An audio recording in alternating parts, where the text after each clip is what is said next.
지난주까지 산상수훈 강의를 마쳤습니다. 산상수훈 강의의 결론은 무엇이었습니까? 예수님께서 무려 18년, 그렇죠?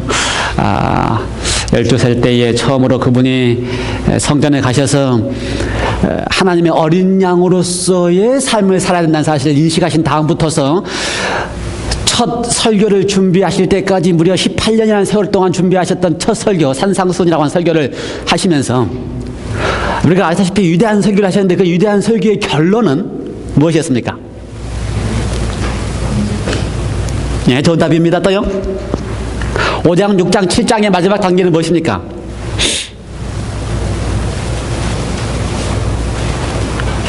칠장의 마지막은 뭐예요? 예수님께서 하신 말씀은?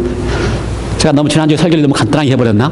예수님께서 지난번에 마지막 설교의 결론은 그거였습니다. 두 가지 비유 가운데서 무슨 비유였어요? 하나는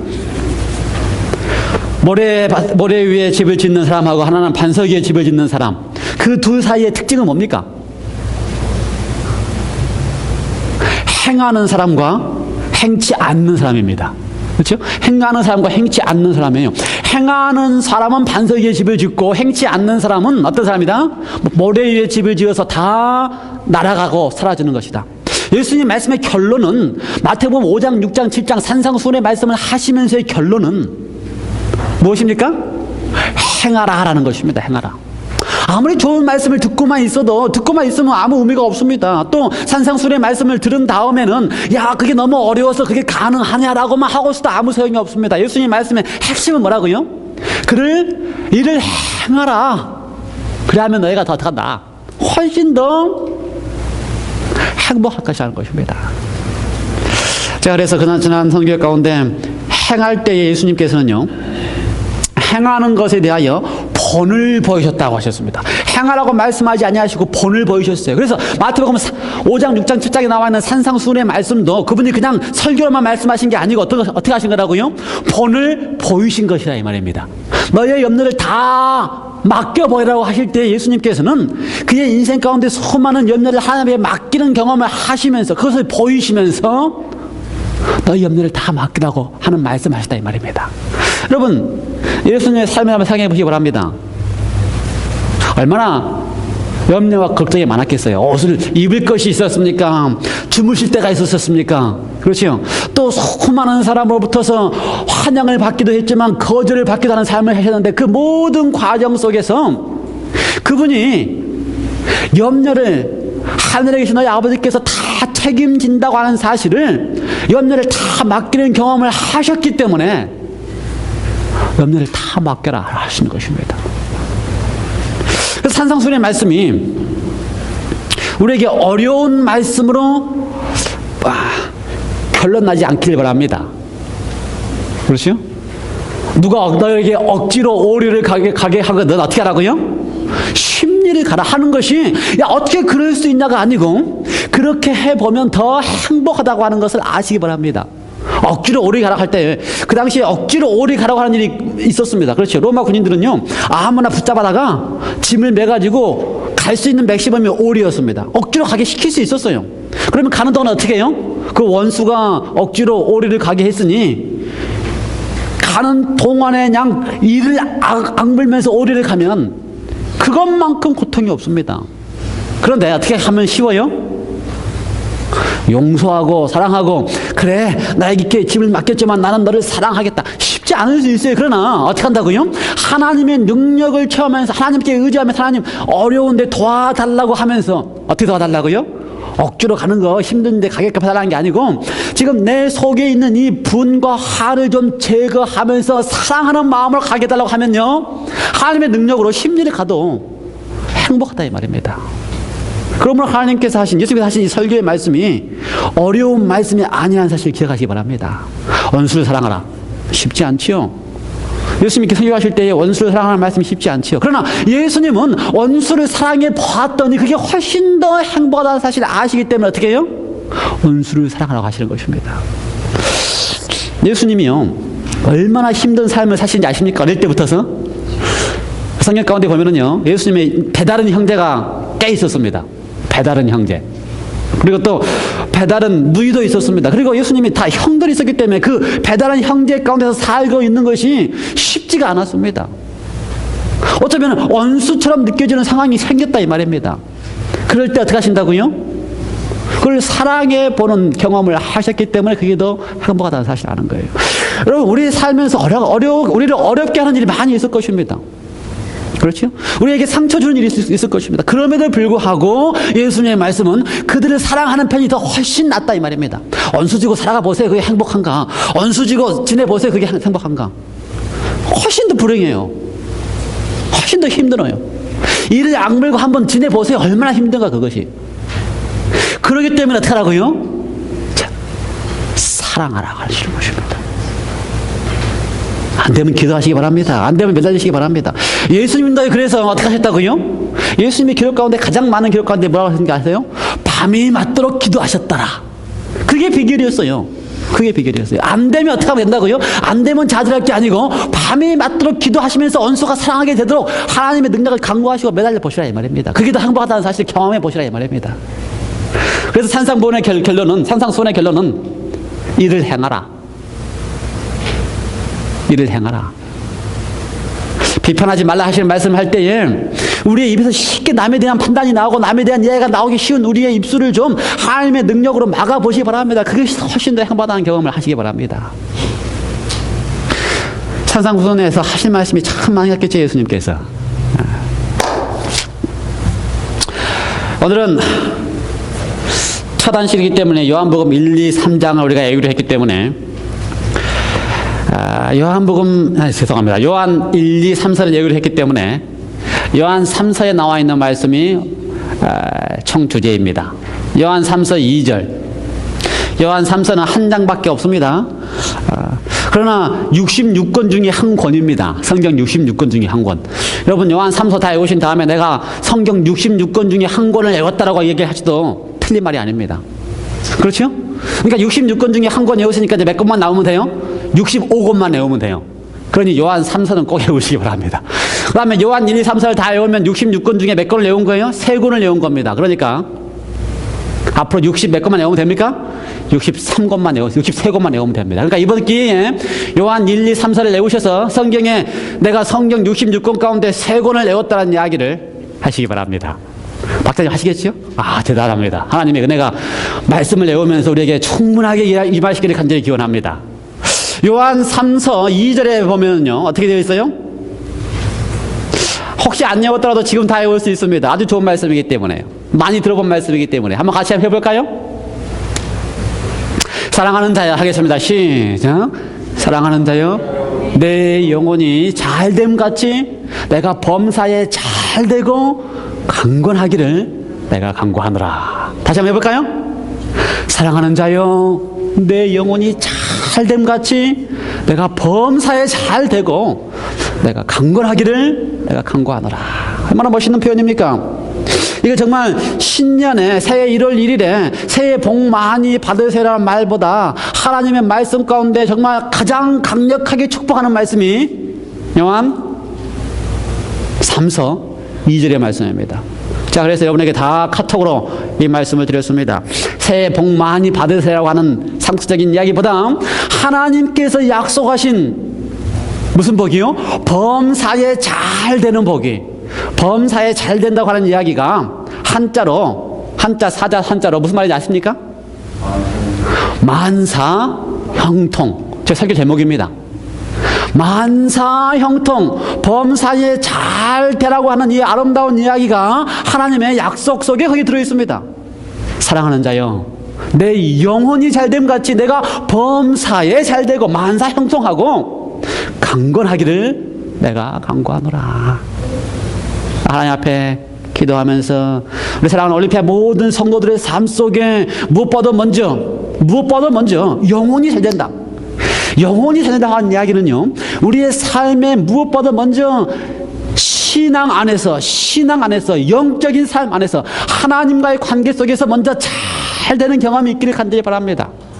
그렇게만 한다면 우리가 범사에 잘 되는 만사형통이 그 속에 다 이루어지게 될 것입니다. 그뿐만 아니라 하나님의 은혜 안에서 강건하여진다. 그렇죠? 육신이 강건하여지는 복을 우리가 누리게 될 것입니다. 새해 인사치고는 요한 3서 2절의 말씀이 참 좋은 말씀이죠? 여러분 모두의 가정 속에 해당들의 하나님의 약속하심이 이루어지기를 간절히 기원합니다. 저는 오늘 말씀을 만사형통이라고 제목을 지으면서요, 오늘 우리의 삶 속에서 정말 모든 일이 범사에 잘 될 수 있는 일이 무엇일까? 범사에 잘 될 수 있는 비결이 무엇일까? 만사형통한다는 뜻이 뭔지 아십니까? 모든 일이 뜻대로 잘 된다라는 뜻입니다. 오늘 한 해 동안 여러분이 계획하신 모든 일들이 뜻대로 잘 되기를 간절히 기원합니다. 만사형통하다. 참 좋은 이야기지요. 그 비결이 무엇일까? 저는 성경에 나오는 두 요셉에 대한 이야기와 마지막 한 인물에 대한 이야기를 통하여 만사형통에 하는 비결을 좀 함께 찾아보려고 합니다. 첫 번째 요셉은 구약에 나와 있는 요셉입니다. 첫 번째 요셉은 그 가운데 그 첫 번째 요셉의 이야기 가운데 모든 일이 형통하였다라고 하는 일이 이야기가 아주 많이 등장합니다. 창세기 39장 2절과 3절을 한번 펴서볼까요? 첫 번째 요셉이 거기에 등장합니다. 창세기 몇 장이요? 39장 2절 3절. 여호와께서 요셉과 함께 하심으로 그가 뭐가 됐다고요? 형통한 자가 되어. 어떤 형통이요? 만사형통. 범사에 잘되며 형통한 자가 되어 그 주인 애굽 사람의 집에 있으니. 3절. 그 주인이 여호와께서 그와 함께 하심을 보며 또 여호와께서 그의 범사에 또 뭐가 나와요? 형통케 하심을 보았더라. 창세기 39장 2절과 3절에 두 번에 걸쳐서 형통케 하다, 형통한 사람이라고 등장합니다. 만사형통이 거기에 등장합니다. 그런데 그 만사형통에 또 보면요, 39장 21절. 여호와께서 요셉과 함께 하시고 그에게 인자를 다하사 전옥에게 은혜를 받게 하시매 전옥이 옥중 제수를 다 요셉의 손에 맡김으로 그 재반의 사물을 요셉이 처리하고. 그렇죠? 23절. 전옥은 그의 손에 맡긴 것을 무엇이든지 돌아보지 아니하였으니 이는 여호와께서 요셉과 함께 하심이라. 여호와께서 그의 범사에 어떻게 하셨다? 형통케 하셨더라. 만사형통 그러면 모든 일이 다 잘 된다, 뜻대로 다 이루어졌다, 아주 좋은 이야기입니다. 그렇죠? 세상 사람들에게 있어서 만사형통 그러면은요, 모든 일이 다 계획한 대로 이루어졌다, 아주 좋은 이야기입니다. 그런데 그리스도인에게 있어서 만사형통, 범사에 잘 되고라고 하는 이야기는 무슨 의미일까요? 세상 사람들처럼 내가 원하는 대로 다 이루어지면 그것이 만사형통입니까? 이건 너무나 세상적이지 않아요? 그리스도인들은 조금 뭔가 달라야 된다는 생각이 듭니다. 그리스도에게 있어서 만사형통이라고 하는 이야기는 그냥 세상적인 의미에 모든 것이 잘 된다라고 하는 그 의미 이상이라는 사실을 제가 발견하게 되었습니다. 왜냐하면 창세기 39장에 보면은요, 요셉이 형통하게 되었다라고 하는 이야기를 여러 차례에 걸쳐서 이렇게 이야기를 했는데, 요셉의 삶 자체가 우리가 보았을 때는 형통하지 않습니다. 지금 어떤 상황이에요? 요셉이? 노예로 팔려가가지고 포디발의 집에 노예로 잡혀가 있는 상황인데 그 상황을 가리켜서 뭐라고 표현했어요? 형통하였다고 그랬습니다. 형통하였더라. 그 다음에 39장 23절에 보면 어떤 상황입니까? 노예에 있을 뿐만 아니라 지금은요, 노예로 있다가 지금은 그것보다 더 나쁜 처지인 감옥에 갇혀있는 처지가 되었는데도 불구하고 뭐라고 표현되었어요? 형통하였더라. 그래서 적어도 그리스도인의 삶에 있어서 형통은, 만사형통이라고 하는 이야기는 모든 일이 잘된 것만이 형통이 아니라는 사실을 발견하게 되었습니다. 그렇다면 정말 만사형통, 그리스도에게 있어서 범사에 잘 되고라고 하는 이야기에 형통하였다고 하는 이야기는 무엇일까? 그 형통하였더라고 하는 이야기에 요셉의 경험을 봤더니요, 항상 그 앞에 무슨 말이 딸려 나옵니까? 여호와께서 요셉과 함께 하심으로, 여호와께서 요셉과 함께 하심으로. 세 절 다 형통할 때마다 그 앞에 따라 나오는 말씀은 여호와께서 요셉과 함께 하셨기 때문에 그 답은 뭐라고요? 형통하였더라.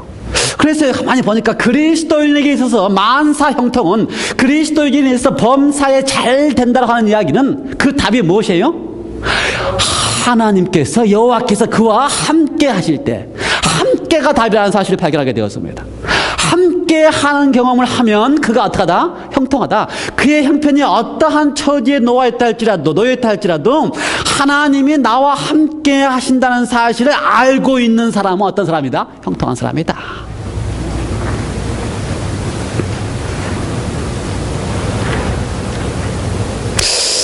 하나님이 나와 함께 한다는 사실을 매 순간순간마다 고백하는 경험이 무엇일까? 하나님이 나와 함께 한다는 사실을 매 순간순간마다 고백하는 표현이 무엇일까? 제가 잘 쓰는 표현 뭔지 아시겠어요? 하나님이 나와 함께 하신다는 사실을 매 순간순간마다 하나님 앞에 고백하는 표현이 뭘까? 제가 잘 쓰는 표현. 하나님의 은혜입니다. 하나님의 뭐라고요? 은혜입니다. 사실 우리가요, 하나님의 은혜를 매 순간순간 받고 살아가는데도 불구하고 그걸 알지 못하고 살아가는 사람들입니다. 그래서 연습을 하셔야 돼요. 무슨 연습이요? 매 순간순간마다 이게 하나님의 은혜입니다 라고 하는 연습을 해야 되는 것입니다. 요셉이 아마 그랬을 것 같아요. 요셉이 그 깊은 웅덩이에서 건져내가지고 끌려내가지고 누구한테 팔려갑니까? 그 이스마엘 상인에게 팔려가는 동안에 요셉이 어떻게 간다고요? 하나님의 은혜입니다. 하나님의 은혜입니다. 이렇게 가기 때문에 어떻게 하다고요? 하나님과 함께하는 사람이라고요. 아니 지금 팔려가면서 하나님의 은혜입니다라고 말할 수 있어요?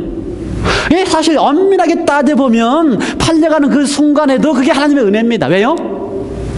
죽을 순간에 죽지 않고 팔려갔으니. 그렇죠. 그 웅덩이에 빠져서 지금 형들에게 죽임을 당해야 되는데 죽지 않고 살아서 팔려가고 있으니 그것도 하나님의 은혜지요. 맞아요?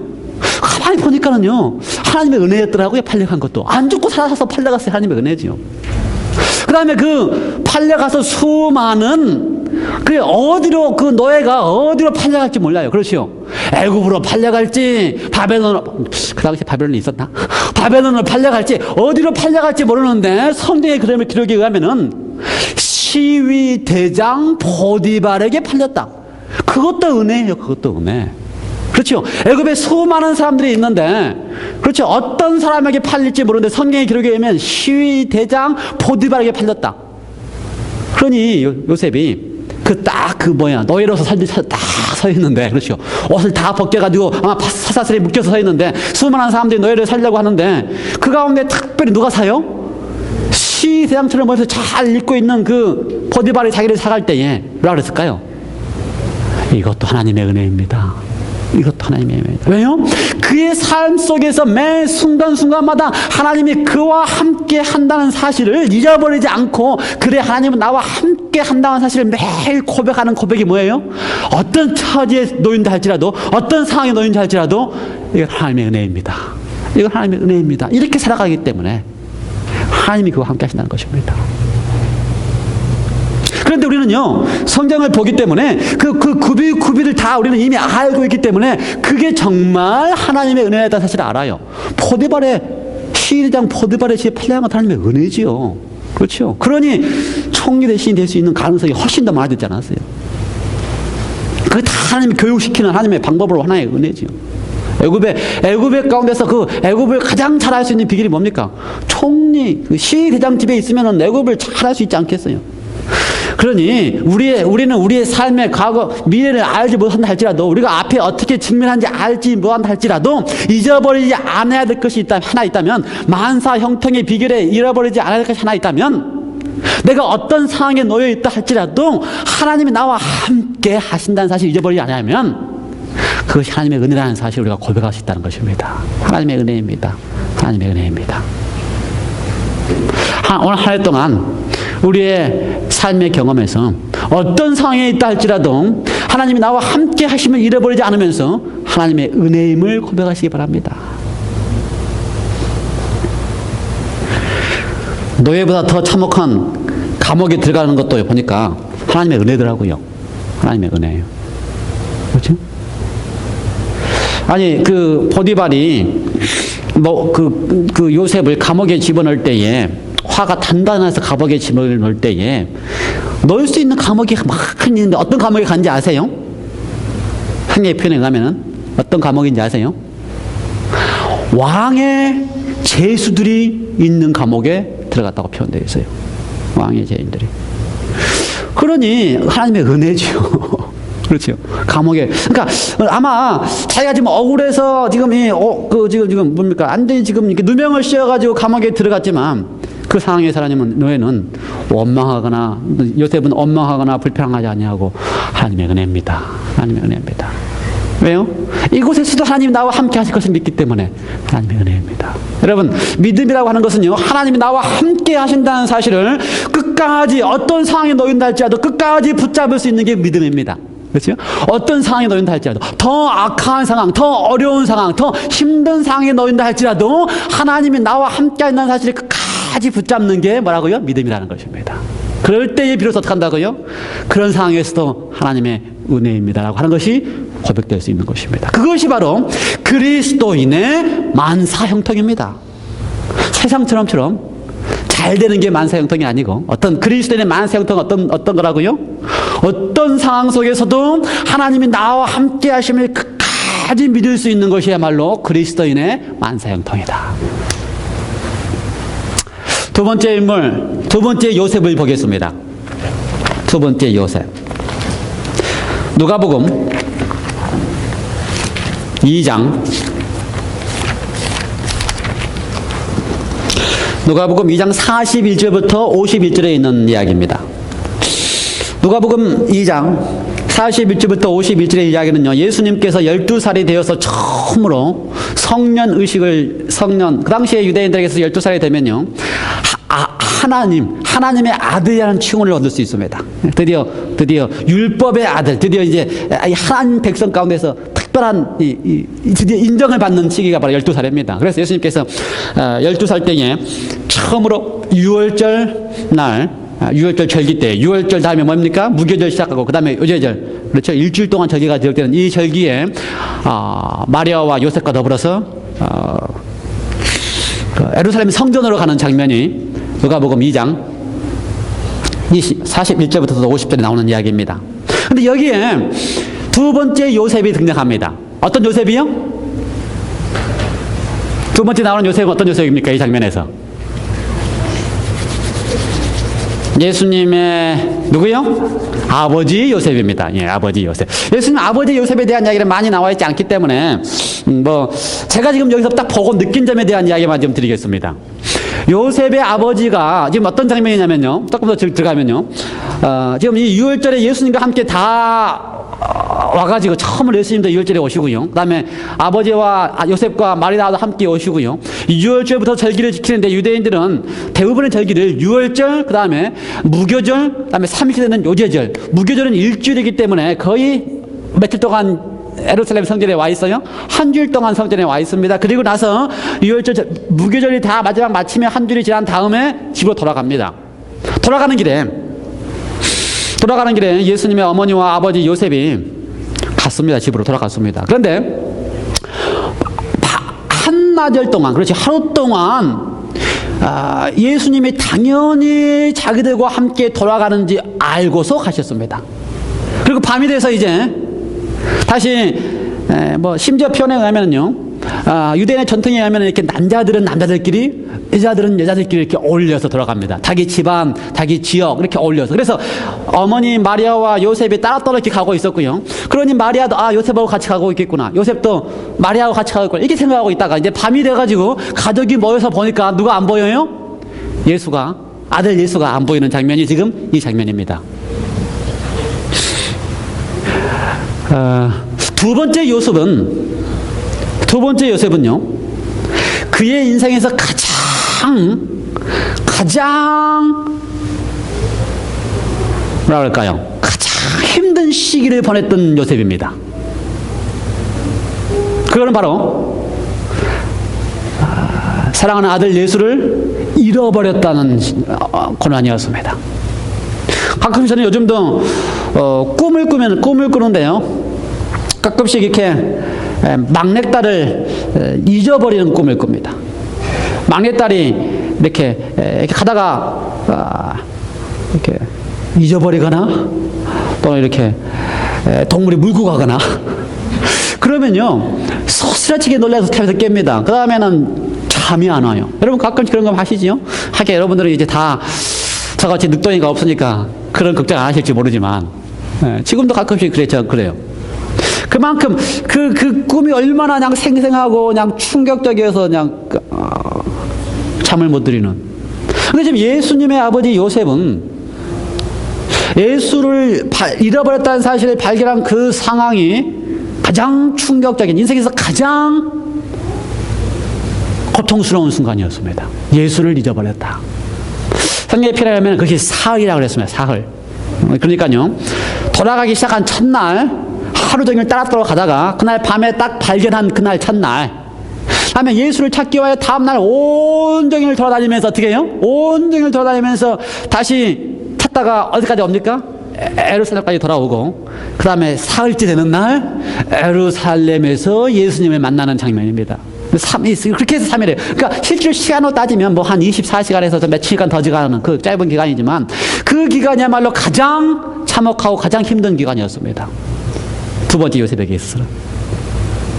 첫 번째 요셉은 만사 형통의 비결이 뭐였어요? 함께라는 것을, 하나님이 나와 함께 한다는 사실을 알았기 때문에 만사 형통이었다면, 두 번째 요셉은 그 짧은 시간 동안에 예수를 잃어버린 순간이야말로 가장 힘들고 고통스러운 순간이었습니다.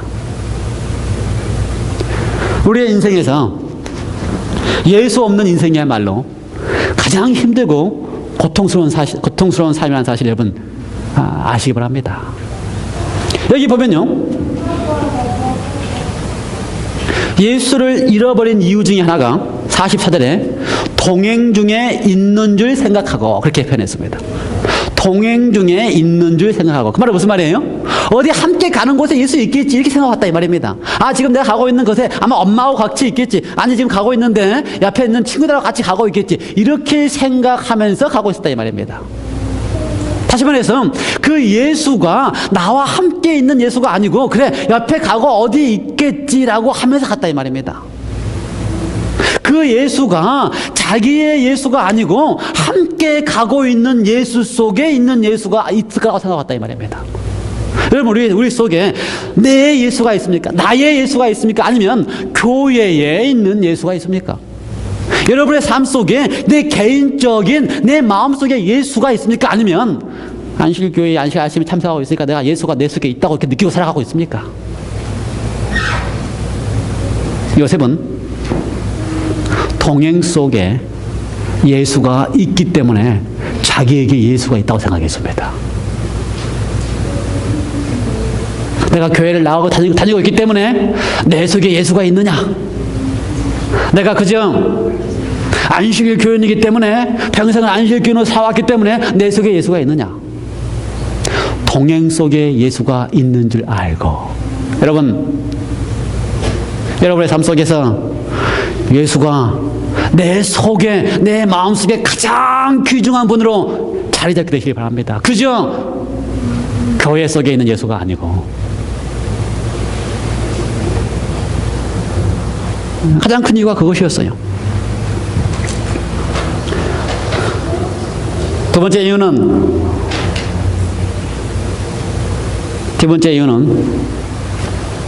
휩쓸려 있었습니다. 휩쓸려. 그렇지? 어디에 휩쓸려 있었어요? 가족과 친척과 또 자기가 지금 처해 있는 이 환경에 휩쓸려 있었습니다. 그래서 예수를 잃어버렸습니다. 너무 즐겁고 기쁜 그 상황 속에서 휩쓸려 있으면서 예수를 잃어버렸습니다. 그것이 가장 큰 고통이었습니다. 휩쓸려 갔다. 우리가 살면서요, 휩쓸려 가는 경우가 참 많이 있습니다. 그렇죠? 남의 의지와 관계없이 그냥 거기에 속해 있다 보니까 그렇게 돼버린 경우가 참 많이 있습니다. 우리는 이 사회의 문화에 휩쓸려서 살아가면서 예수를 잃어버릴 수가 있습니다. 요즘 살아가는 문화가 얼마나 우리를 쉽게 예수를 잃어버리게 하는지 모릅니다. 또 우리가 살아가는 것 때문에, 우리가 살아가고 우리가 가지고 있는 계획과 목표 때문에 예수를 잃어버릴 수도 있습니다. 거기에 치우쳐 있으면. 우리의 삶 속에 예수를 잃어버린 것말로 가장 큰 고통임을 기억하시기 바랍니다. 만사 형통의 비결은 하나님이 나와 함께 하신다는 것을 믿는 것이고, 만사 불통의 경험은, 만사 불통이라는 말이 있는지 모르겠지만, 모든 일에 있어서 고통과 좌절이 있는 경우는 예수를 잃어버리는 경험입니다. 오늘 한 해 동안 우리의 삶 속에 함께하는 경험을 하시기 바랍니다. 동행 중에 함께하는 경험이 아니요, 개인적으로 함께하는 경험을 하시기 바랍니다.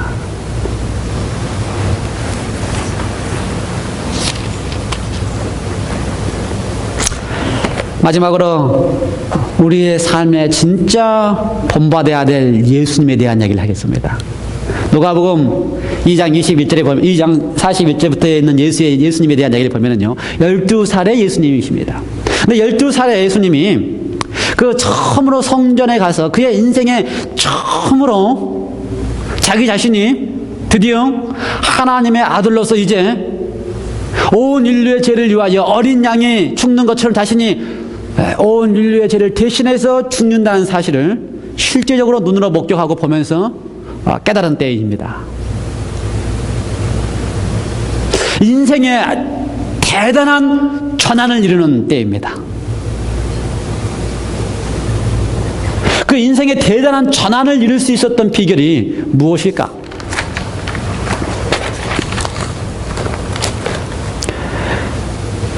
예수님께서 인생의 대단한 전환을 이루었던 비결, 그 인생의 가장 핵심되는, 그렇죠, 12살에 6월절에 성전에 갔던 그 경험의 핵심은 무엇일까? 예수님의 인생의 전환점은요, 처음으로 그가 어린 양에 대한 모습을 보고 자신의 삶이 어떻게, 메시아로서 어떻게 살아야 될지에 대해서 인식한 다음에 그의 마음속에 가장 갈망은, 그의 마음속에 있는 가장 갈망은 아버지에 대한 갈망이었습니다. 하나님 아버지에 대한 갈망이었습니다. 그럼 어떻게 할 수 있느냐면요, 예수님께서 다시 아버지가 예수님을 찾아왔을 때 이렇게 표현합니다. 마리아는 뭐라고 그랬어요? 내 아버지와 내가 근심하였다. 48절에 보면은요, 아이야, 어떻게 이럴 수가 있느냐? 내 아버지와 내가 근심하였다. 그렇게 얘기했는데 예수님은요, 요셉이 아버지가 아니고 누가 아버지예요? 내가 내 아버지의 집에 있는 것이 마땅하지 않느냐 그랬습니다. 드디어 그건 어떻게 했어요? 하늘 아버지, 그의 인생을 통틀어 책임질 수 있는, 함께 있고 싶은, 그래서 영원히 함께 있고 싶은 하늘 아버지에 대한 갈망이 강력해지는 것이 바로 예수님의 인생의 전환점입니다. 오늘 한 해 동안 우리의 삶 속에서 우리의 인생의 갈망이 있다면 하늘 아버지에 대한 갈망이 우리의 인생에 있게 되시기 간절히 바랍니다. 하늘 아버지에 대한, 내 아버지의 집. 사실 이 내 아버지의 집이라고 하는 표현은요, 예수님께서 내 아버지의 집이라고 하는 표현을 쓸 때, 내 아버지라고 할 때에 그 당시 유대인들은 이 아버지라고 하는 표현을 쓸 때는 세 가지 의미가 있습니다. 첫 번째, 그 아버지는요, 모든 아버지의 재산과 유업이 아들에게 물려가게 되어 있습니다. 그러므로 아버지는 무슨 상징이에요? 모든 유업의 재산의 힘의 상징이었습니다. 그렇죠? 그래서 부자 아버지를 가지고 있으면 내 아버지가 이렇다 그러면요, 그럼 뭘 상징합니까? 그 부를 상징하고요. 내 아버지가 이렇다 그러면은 또 그걸 상징했습니다. 그래서 내 아버지라고 하는 표현을 쓸 때 예수님에게 있어서는 내 아버지야말로 어떤 분이라는 것을 지금 고백하고 있는 겁니까? 내 아버지야말로 온 우주의 창조주이신 그분이 내 아버지라는 사실을, 육신의 요셉이 자기 아버지가 아니고 우주의 창조주이신 여호와 하나님이 내 아버지라는 사실을 지금 그가 고백하고 있는 것입니다. 내 아버지시라는 표현을 쓸 때. 그뿐만 아니라 유대인에게 있어서 내 아버지라는 표현은 누가 내 보호자이냐 하는 것입니다. 누가 나를 책임지는 분이시냐. 그런데 지금 요셉이 마리아는 어떻게 너가 내 아버지와 나를 이렇게 어렵게 했냐고 하는 표현을 쓸 때에 요셉 아버지가 당신 내 아버지가 아니고 나의 보호자는 하나님 아버지라는 사실을 지금 고백하고 있는 것입니다. 세 번째로 유대인들에게 있어서 아버지라는 표현은요, 모든 일에 멘토가 되는, 모든 일을 책임질 수 있는 분으로 그렇게 고백을 했습니다. 나의 본이 된다는 것을. 그래서 예수님은 이 고백을 통하여 아버지가 나의 멘토고 아버지가 나의 본이고 내가 아버지의 모든 일을 한다는 표현을 썼습니다. 드디어 인생의 전환점은요, 그렇죠? 지금까지는 요셉이 당시 자기의 아버지였다면 드디어 이 인생의 전환점에서 하나님을 나의 인생의 전부로 삼고 살아가는 전환을 일으키는 것입니다. 여기 한국말 표현하면요, 아버지의 집, 성전을 가리켜서 아버지의 집이라고 표현했는데요, 여러 가지 다른 번역본에 의하면은 아버지의 집만을 말한 게 아니고 아버지의 일 또는 아버지의 비즈니스를 상징하는 표현을 썼습니다. 그러므로 지금 예수님께서는요, 아버지의 일, 아버지의 뜻을 지금 자신이 행하고 있는 것으로 표현했습니다. 만사형통이라고 하는 것은요, 사실은 무슨 일이 아닙니까? 모든 일이 내 뜻대로 이루어지는 것을 가리켜서 만사형통이라고 이야기합니다. 오늘 한 해 동안 내 뜻대로 다 이루어질 때에 만사형통이라고 이렇게 표현을 합니다. 그런데 예수님은 만사형통을 하기 시작하는 그 인생의 처음 가장 중요한 결정을 할 때에 만사형통을 내 뜻이 아니고 누구 뜻이요? 아버지의 뜻대로 이루어지는 것을 가리켜서 만사형통이라고 했습니다. 사랑하는 성도 여러분이시요, 그리스도인들은요, 예수님을 닮아가는 사람들입니다. 그리스도인들은요, 만사형통이 내 뜻대로 이루어짐으로써 만사형통이 아니요, 그리스도인들은 예수님처럼 아버지의 뜻대로 이루어지는 것을 보면서 만사형통을 경험하는 사람들입니다. 우리 속에 아버지의 뜻이 이루어지기를 간절히 기원합니다. 결론을 맺겠습니다. 사랑하는 자여, 내 영혼이 잘됨 같이 내가 범사에 잘되고 강건하기를 내가 간구하노라. 사랑하는 모든 성도들의 삶 속에 범사에 잘되는 만사형통하시기를 간절히 기원합니다. 그리스도인의 만사형통은 하나님과 함께하는 경험입니다. 그리스도의 만사형통은 예수 그리스도가 내 속에서 나의 주인이 될 때에 경험하는 경험입니다. 그리스도인의 만사형통은 내 뜻대로 이루어지는 것이 아니요, 아버지 뜻대로 이루어지는 것을 경험하는 것이 만사형통입니다. 우리 속에서 하나님의 은혜가 함께 하시기를 간절히 기원합니다. 그래서 우리의 입의 고백이 하나님의 은혜입니다 하는 고백이 늘 있게 되기를 간절히 기원합니다. 함께 기도하시겠습니다. 하나님 아버지, 세대 첫 안식일에 요한 3서 2장의 말씀, 2절에 말씀하신 것처럼 우리 모두에게 하나님의 약속이 이루어지기를 간절히 기도합니다. 만사형통은, 그리스도인의 만사형통은 하나님과 함께 하는 것을 경험할 때 이루어집니다. 모든 것이 하나님의 은혜임을 고백하게 하여 주시옵소서. 그리스도의 만사형통은 내 속에 예수 그리스도를 주인으로 모시는 것이 경험되어질 때에 이루어집니다. 모든 일에 예수님과 함께하게 하여 주시옵소서. 예수님처럼 우리의 삶 속에 아버지의 뜻이 무엇이며 아버지의 뜻을 이루는 경험이 있게 하여 주시옵소서. 예수 그리스도 이름으로 간절히 기도드리옵나이다. 아멘.